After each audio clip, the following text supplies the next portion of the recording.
Hi everyone, welcome to another video on my channel.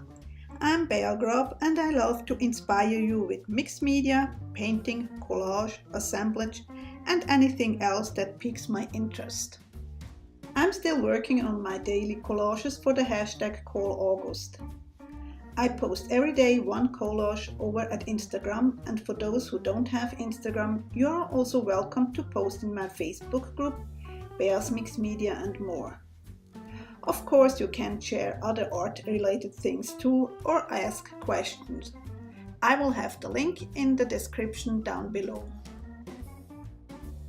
But now to the table. I have started already with some clippings from magazines, and now I'm looking for matching hat for another, not Murphy but Morphy. I had fun lately morphing animals and people. Hence the name Morphy.